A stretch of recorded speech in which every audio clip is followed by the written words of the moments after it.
Welcome, I'm David Baird, Cremona Revival researcher and violin maker. And in this video we'll continue the designing of molds for the violin and viola that we're making. And at this stage we're going to resolve the corners.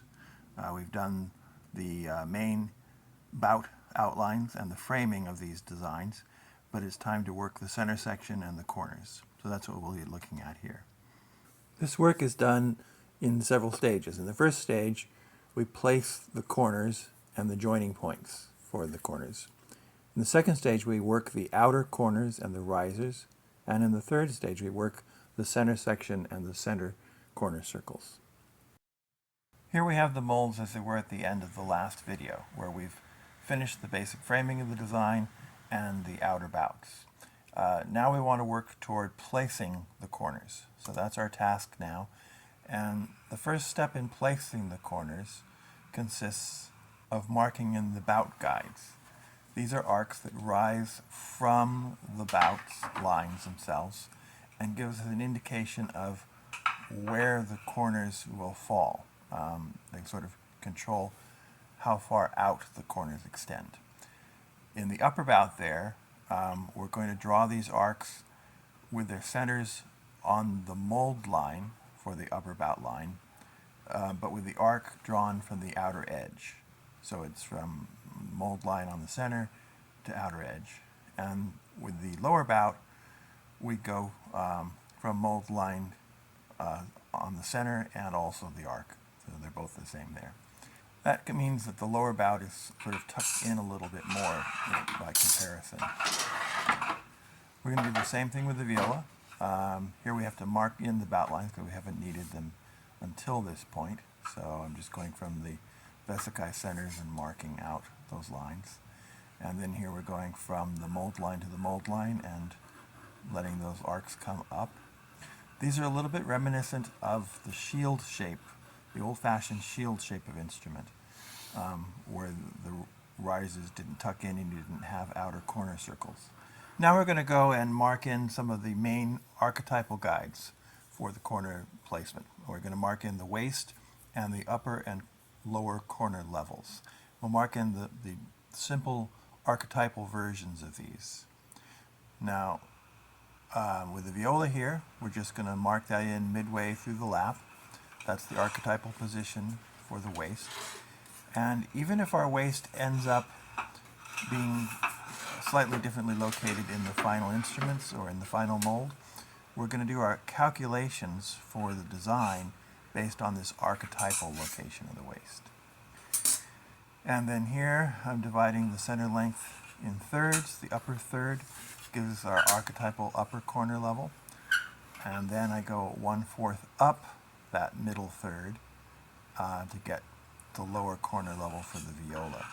And then now the corner levels and the bout arcs that we drew earlier, they actually begin to suggest where the corners will end up being most likely.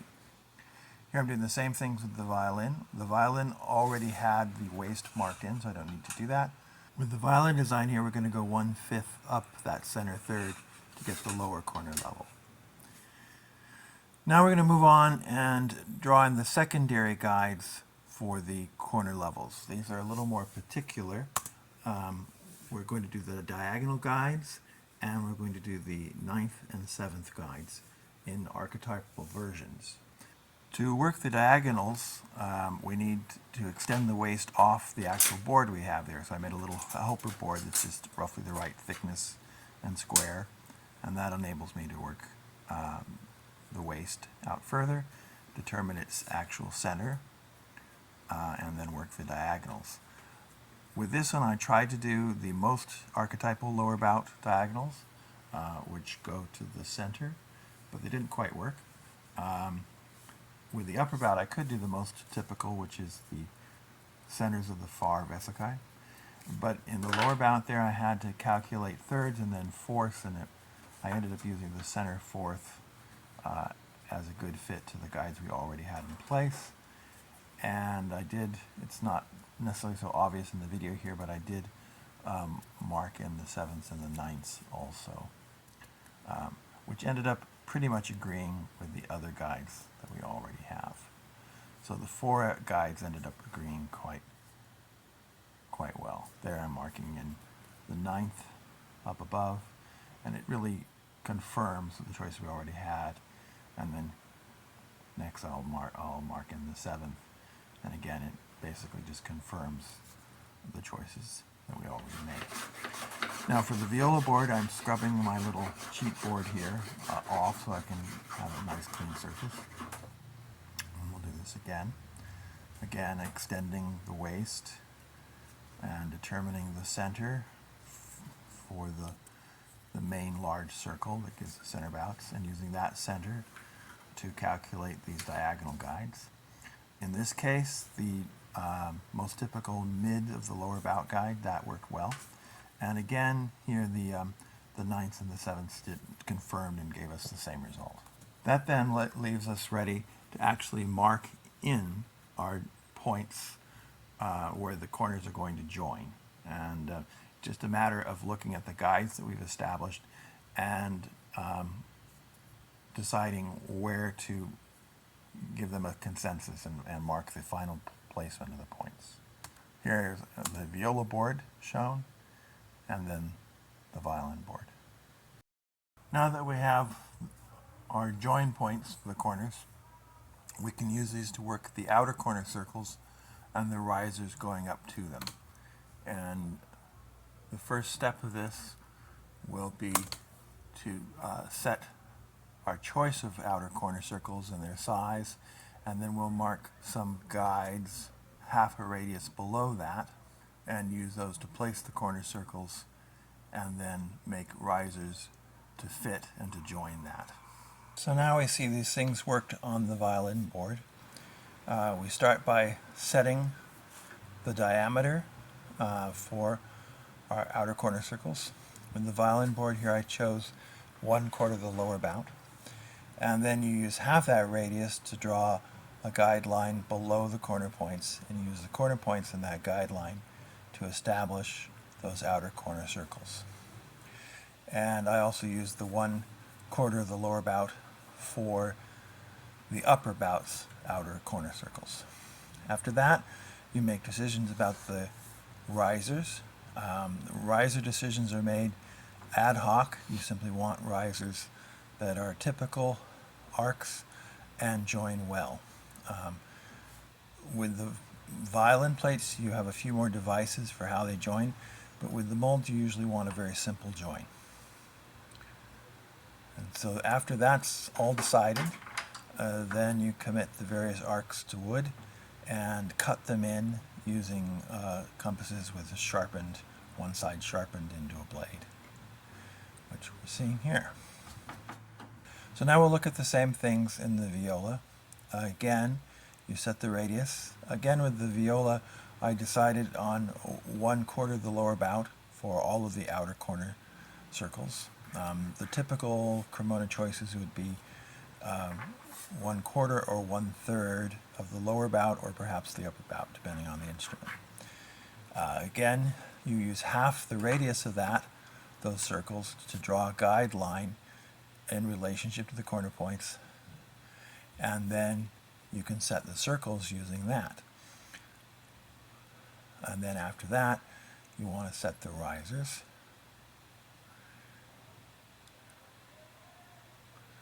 So here we are setting the corner circles themselves and then the risers.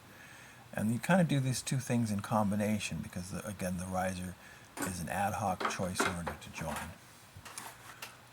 In this case, I needed to work off the board some, so I set that up.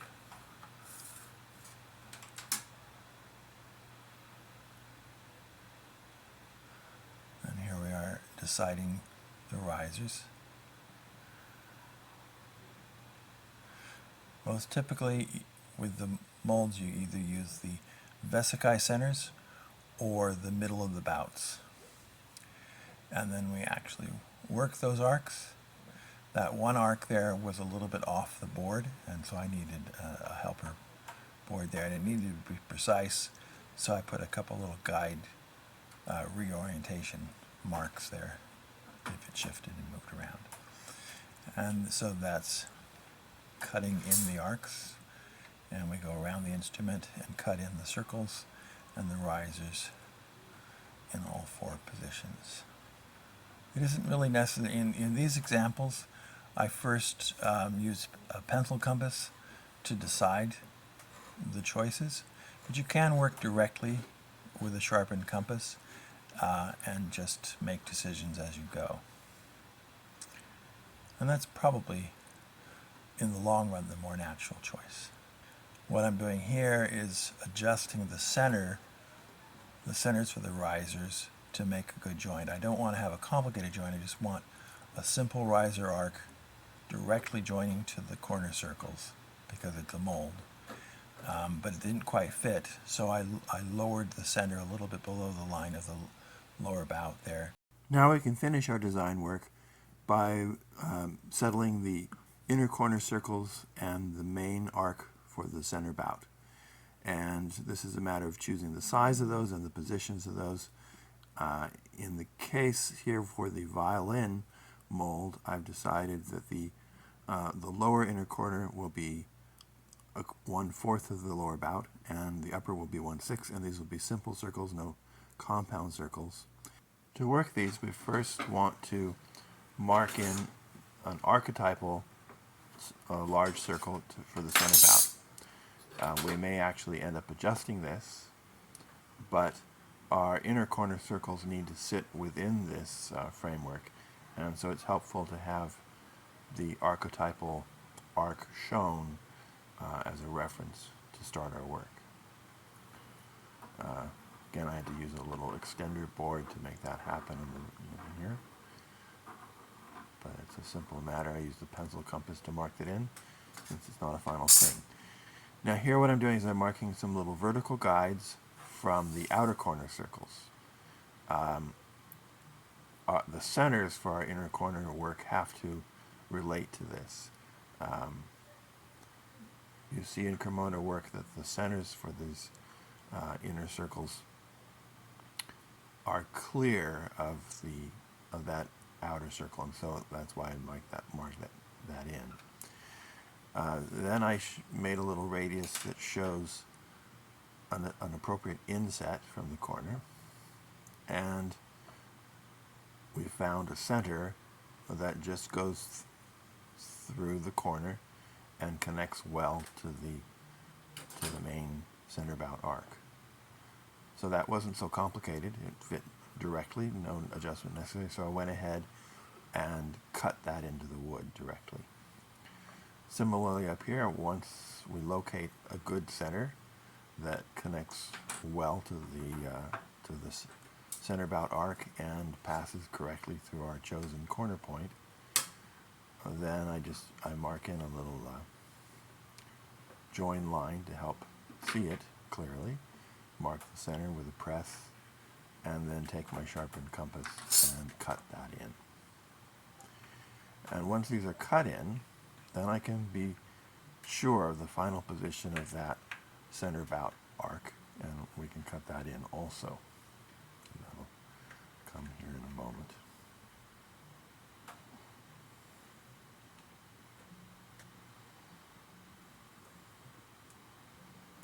Setting that radius and cutting that arc in.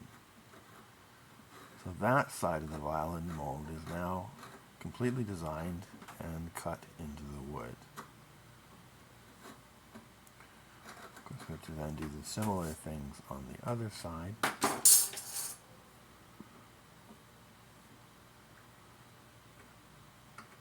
Get this side all cleaned up, cut in.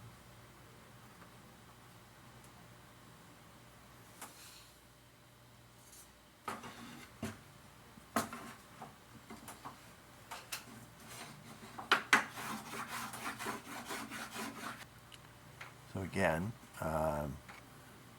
marking in the center bout main radius as a guide, not in a permanent way yet, and then figuring out exactly how the inner corner, lower inner corner circle fits. As we said with this violin, I chose that to be 1/4 bout. And then the upper one is 1/6. We get that set in and cut in. And of course, join lines help you connect these cleanly. It's very important to have join lines for the centers when you do the final cutting work. Now this one I'm working a little bit backwards to confirm that the center is a good fit. And it's okay if that moves a little bit off of where our planning archetype arc had been. We will want a well-joined, smooth fit above the priority of retaining the original position. That's a lower priority. And so that finishes the violin mold. With the viola mold, I'm using compound inner corner circles, and that's a little more complicated, but it's going to give a little more of a curved, angling shape in there, and it's appropriate for a viola like that. The procedure is basically the same. Here, marking in the arc.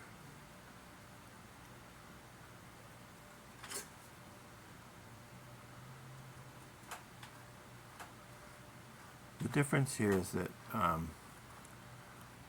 with the compound circles, the first one will not quite reach all the way to the main center bout arc, and then the next circle will create the join.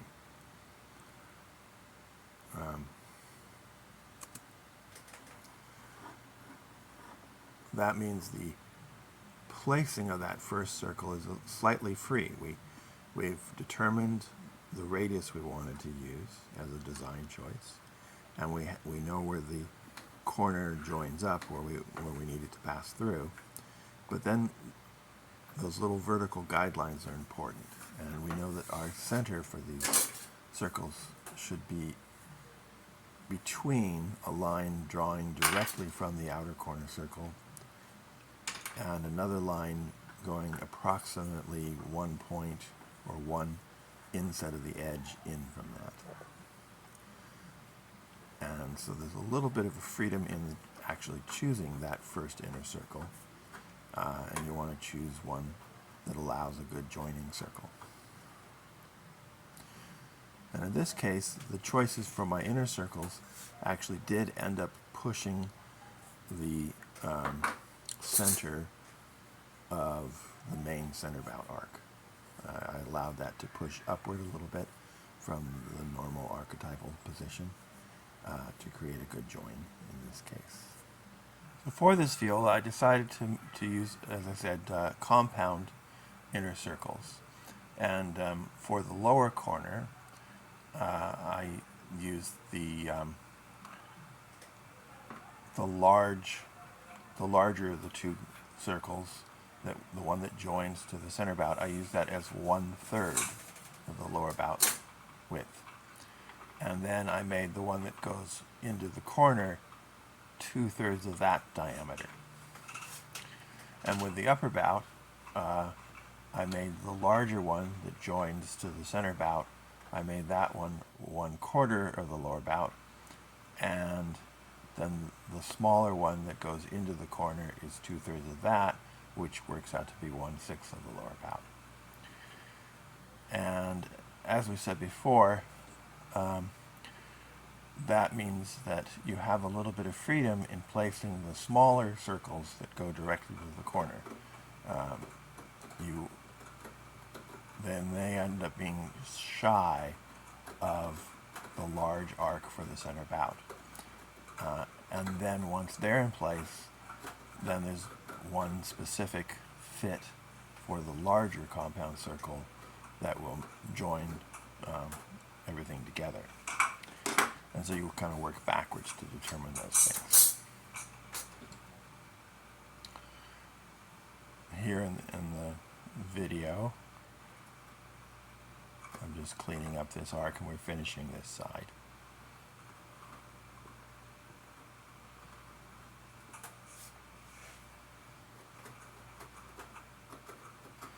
Once the once the corner circles are both placed, the compounds, then you can finalize the large circle for the center bout. And in this case, as I said before, it did end up moving the center of that quite a bit up from the original center of the lap position.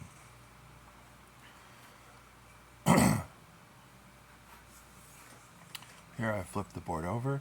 We're going through the cycle of steps again. I'm marking in those guides, one directly from the outer corner circle and one inset, about the same amount as the edge inset for the purfling will be, or approximately a full point in the Onkyo system. Once that's in place, it's fairly directly simple to pick a center within that little range that clears the corner and is within our little drawn guide for the large arc. Once those smaller circles are in place, then you pick a center for an appropriate joining circle and mark in some joining lines and cut those joining circles. So we're doing that here in the upper corner, setting the joining circle arc and cutting it in.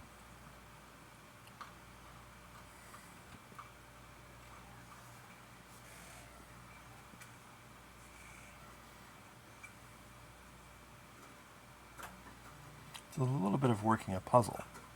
You kind of know the pieces because you've set the radiuses of things, but you do have to work out exactly where their centers can be to get a good result and a good fit.